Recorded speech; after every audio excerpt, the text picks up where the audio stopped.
Well, hello, my friends. Hey, it's Brian, and we are doing a final on the cancer awareness build. We technically finished yesterday, but again, it was Halloween. We had dinner plans and all that kind of stuff to go along with adulting. So I didn't really get a chance to film a video last night. But like my friend Kurt says, if you finish while it's still the day someplace on the planet, you're technically still in the running. Yeah, we did the Cobra kit, the Street Burner series Cobra kit from Revell, and it's the Shelby Cobra 427 SC, and it's the officially licensed one. Decal pack was actually pretty good. The thing that we had trouble with on the decals, and you'll notice there are no stripes on the car, and that wasn't a choice. At the beginning of the decaling process, we started on the rear of the vehicle. We figured, oh, this is going to be the hardest part to do, and we were correct because of all the compound curves and stuff that go on the backside there. The back end of this car is like a bubble sitting on top of two other bubbles, and the flat decals were not having it. They didn't like that at all. It would have been a lot easier to just mask off and paint them and then come back and stick the roundels on over the top of those. So in the future, I probably will try that. But yeah, we had everything. The roundels are part of the stripe package too, so you can't just do one or the other. So the stripes were down and everything. We had a lot of folding and creasing along this area back in here. Just wasn't looking great at all. So we ended up letting it dry just a little bit and coming back with the sharpest knife I have, and just slicing around the roundel, getting that out of the decal film itself, and then let it dry a little bit more. And then we came back with some masking tape and just laid it over the top of the stripe decals, pressed down real hard, and then ripped them right off like waxing a hairy leg. So for the most part, that did the trick really well. There are a couple little areas here and there where there's like a little bit of white left over, but real easy on camera, so, so I shouldn't have mentioned it. But I do actually really like how this particular color looks with the white roundels. I think that looks almost Ferrari-like maybe one of the old Testarossas. I just think it's really cool. We see so many Cobras that do have the stripe packages on them, and sometimes it's kind of fun to do something a little different. So, that's how I'm saving that scenario.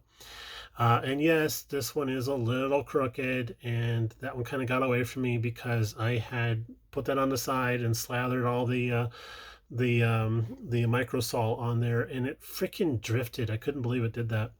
I was so busy worrying with the back end of the car, how that was going to look and everything. I didn't even realize that the side was going to be a little wonky. But it is. And then also we added on little the club racing decals and stuff there. Our friend John, whom we built this car in honor of, is a former race car driver and race car driving trainer. Not to mention the fact that he also used to teach for the BMW driving school in California. So the man knows his stuff. And when I asked him what car would he like to have as his own personal race car, this was it.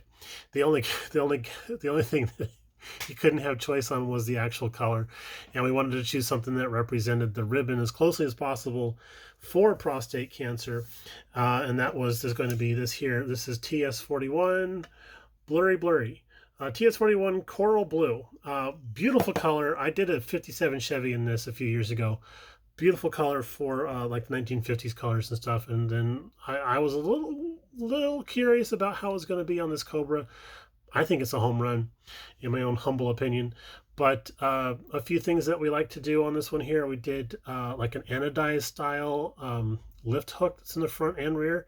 That was just silver paint with a little bit of transparent red over the top of it. Looks really good. I like the look of that. Really helps them stand out. And I really dig the black pipes on this. Usually we see these with a white pipe down the side, or perhaps even a chrome pipe, but I really like that black pipe down the side. I think that looks just cool, especially with the flat gunmetal wheels, because that looks a lot like the magnesium wheels that we would have seen on these guys back in the day. So I just thought that the whole look was coming together real well. We did do a little bit of a wood not like a wood grain, but a wood color treatment on the steering wheel. We did that with Tamiya's red brown, and he got a jar right here. This XF64 blurry. Oh, you're going to be a bugger, aren't you? There we go. Red brown, XF64 red brown. Let that dry and then come back over that and just do a light coat of clear orange X26. Really helps give that honey tone color to the wood texture that we want to do, the wood color that we want to do. So that looked really well. I thought we'd go ahead and repeat that on the gear shift lever knob, which you can see down there. Oh, also the kit does come with gauge decals, so that was actually kind of cool. And the newer kits, the gauge decals seem to fill the carrier film pretty well, so you don't have to trim them at all to just get those down inside the gauge holes. But we did cover them with a little bit of future to give them sort of a glossy lens-like look to them. Another thing that we like to do on this one here was did a little bit of bluing on the tubing there to help give it more of like a heat stain type of thing. That's not really translating too well. You have to know it's there in order to notice it, so that's why I'm pointing it out. And then let's see if we can get under the hood. Let's see here. I'm so glad this one has a little scoop on it.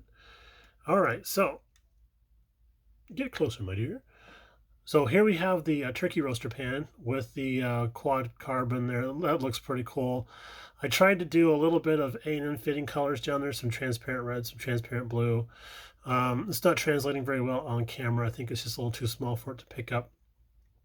But the engine is mostly done out of metallic colors, and then we have gloss black valve covers with a little bit of Ushi powder on the ribbing, and to help bring out the 427 Cobra badges that are on there. I thought that would look good. And then we did a little bit of an orange coupler for our radiator hoses. I thought that would be a nice addition of visual interest. And then let's see if we can get this to, there we go. So that's I mean, it's actually a fun kit. There is a lot of filing and sanding that you do have to do because it is an older casting, I believe. So there's a lot of seam work to do, a lot of mold seams work to do, especially along the rear end of the car, along the top of the fenders, and then along the back end of the car there.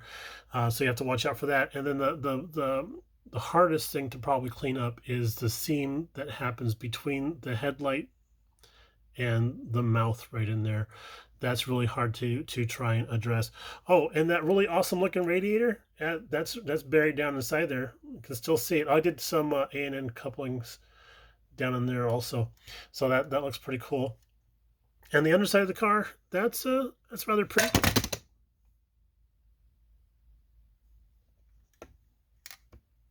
It's okay. It's okay. Oh my God. All right, so the underside is actually pretty sweet. All right, so before we break anything on the car, we're just going to go ahead and let it set there. We're going to say thank you very much to Bob for hosting this once again, and just let everybody know that, yeah, I'm still shaking from that crash. All right, y'all. Take it easy. We'll talk to you a little bit later on. Bye now.